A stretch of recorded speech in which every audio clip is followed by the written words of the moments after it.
The ARY, you see, I don't want to name them, they created a situation as if martial law is going to be imposed. I wish every time there is a threat of martial law, the courts remain open.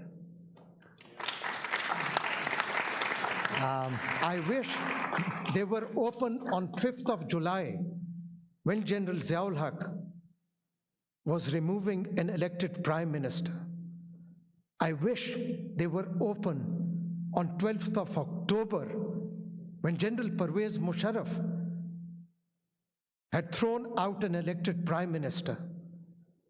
If anyone had attempted to remove unconstitutionally an elected prime minister till then, Mr. Imran Khan, then it would have been a test of the Islamabad High Court whether it stands up to uphold the Constitution or not.